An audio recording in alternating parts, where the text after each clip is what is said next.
Hello, we have been starting seeds and I have another video on it that's all about actually how to plant the seeds, get it going, what you need to do. But as you can see, my seeds that we planted in that first video are up. They are now seedlings and they have kind of growing, and now you have to decide, what do you do now? Especially if you're new to seed starting. So at this point, as soon as they kind of start breaking through the soil and they have little leaves on them, which these little leaves are not their true leaves yet, they're still just their seedling leaves, and that's why they all look exactly the same shape no matter what plant. They all look the same because they're little cotyledons, I think is what they're called. Pronunciation, give me grace here. But they are the little leaves that first pop out that just help them first get that little nutrients and the light to soak in to get their roots going. Then once their roots start going, they're gonna push out their true leaves. And then you know the roots are really starting to take effect. So at this point you can see that this has been taken off. It had condensation on it while it was going, which is good. It means the soil was staying moist. It was doing what it needed to do, but now it's gonna trap too much moisture in there and it could start having them dampen off, which is where they rot off because they stay too wet. So now they need to dry out in between waterings so they don't stay too wet because their roots need oxygen too. That's why you always have them in that seed starting soil we talked about in the first video. Because that seed starting soil is lighter and it allows air to go down through. Those roots need the air too. So we're done with the greenhouse effect. Now I planted multiple seeds in each one just to make sure, because sometimes you have ones that don't come up. And you can see that if you get down in here, there's 3 plants and a lot of them. So what we want to do at this point is start removing the ones that are extra, because they could crowd out and make an environment that the ones that are left in there couldn't grow as well. So I'm gonna go through and start taking some of these out. And while you're doing that, you wanna be careful. That's why I'm kind of using a knife just to give me a little bit, I can kind of push them around. But what you'll do too is start taking stock, and down here in this tray, I have one where it didn't come up. And if I'm looking through there, it's not in there. So there's nothing coming up, but look, I have multiples that did come up. So what I can do is take my knife, go down, I'm gonna try to get this root out.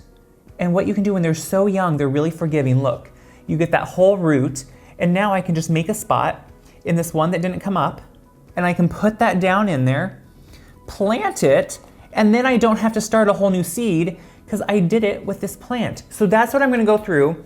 I'm gonna take the ones if I need to, because here's another one I'm gonna need to replace. Need to replace another one over here, and then we'll talk about what to do now. So yes, I have a pile of little seedlings, and yeah, you could totally pot these up.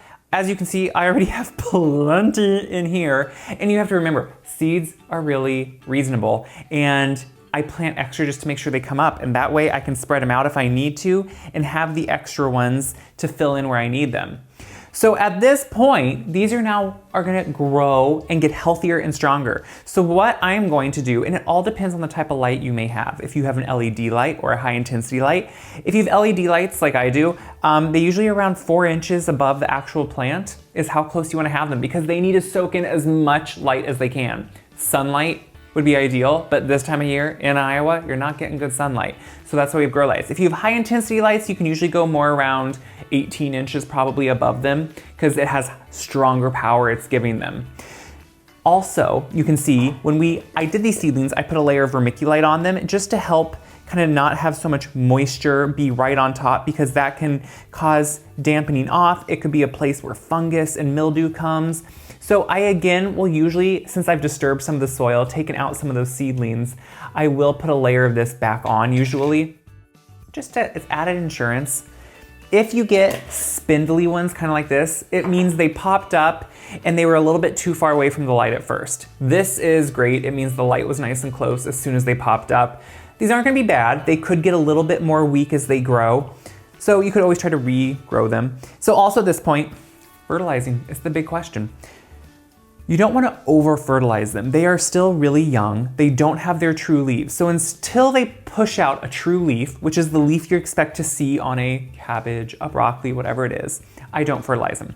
Once those true leaves come out, I fertilize them maybe about every other week at a half strength, because they're young. They do not need a lot. And now at this point, I still will probably water them from the bottom. So I'll lift up a tray. This is why you have trays that can hold this water. You put it down below, You just let it soak underneath, and then on the bottom of all these cell packs, let me see if I can pull one up here so you can see it. You can see already, look at all those wonderful little roots that are going out, but you can see there's little holes, and that's gonna soak in that water I just put in there, and water from below. So then you don't have to worry about too much moisture being on top. If they do get dry, you can give them a spritz on top if you need to, especially sometimes in the corners of these, if they're unlevel, that water doesn't get evenly distributed.